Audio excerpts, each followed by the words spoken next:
tadaan og sugar. 3/4 cup na nga sugar o 1/4 cup nga tubig ato ala sa nang pabukalon.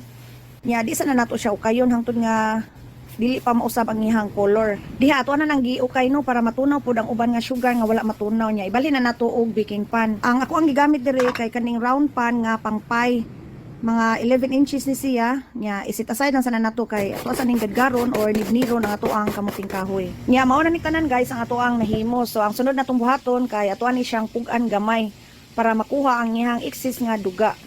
Pero di po na nato siya paughon ug maayo kanang parehas anang maghimo ta og puto ba. Kay lahi man pud na siya kay hutdon man gina nato ang iyahang duga kani kay napag ni siya nahibilin.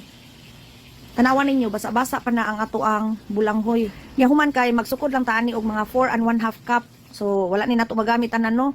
Wala ning hipuson ang sobra kay balig duha man ni ka kilo ang ako ang gipalit. Dire i-mix ni nato ang usa ka lata nga condensed milk, 1 cup evaporated milk, 1 cup coconut milk, 1 teaspoon nga vanilla, 1/4 teaspoon nga asin, duha ka itlog o 1/4 cup nga melted butter. Dayon isunod og butang ang 4 and 1/2 cup nga grated cassava or kamuting kahoy. I-mix na nato hangtod nga makombine. Dayon ibalhin na nato dito sa ato ang giandam nga baking pan nga naanay caramelized sugar. So ang pamaagi nato ani niya kay mura ra pud ta gahimo ani og leche flan. Sakto ra gyud kayo no nga nasud ang ato ang mixture ani ato ang gigamit nga baking pan niya. Tabunan na nato og foil para di siya matuan og tubig. Steam na nato og mga 1 hour. Nya ang kayo nato ani anha lang sa medium high heat, di pud nato pakusgan og maayo no. So human sa usa ka oras ato aning i-check og toothpick kung limpyo na gani ang toothpick, wala nay madalang mixture, luto na na ang ato ang cassava cake. So ato na siyang haunon nya pabugnawon sa na nato. Pasensyay sa ninyo gamay ako ang tingog no kay medyo pagaw pag kita gamay. Sound man nga paningla naman ta sa to ang lawas kanabang hago na kay tananta, magsigin lang tagunahon na unsa i-content, labad na pirmi atong magsakit atong mata kay sige tag reply. Sus Ginoo ko, mao lagi ni kana magsige tag paningkamot. Perti natong makagukod unya madugay ang ato ang lawas may maabirya. Nah, mao na ni ron.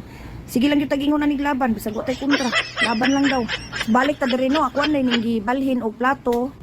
Kay medyo dugay-dugay ni siya mabugnaw niya di man ta kagwanta ato gining gihiwa nga init-init pa makita ninyo nga lamig yung kayo ang ato ang cassava cake mura siya og leche flan tanawan ninyo smooth pud kayo ang iyahang resulta nakahimo na dayta og cassava cake pero sa oven to nato giluto kani kay ato aning gisuwayan nga gi-steam nya lami man pud ay kayo medyo naay kalahian gamay sa lami kung i-oven or steam kay lahi man ang ilahang toppings. So kung wa pa mo kasuway ani og himo, suway ninyo guys. Nya adre na lang ta kang salamat.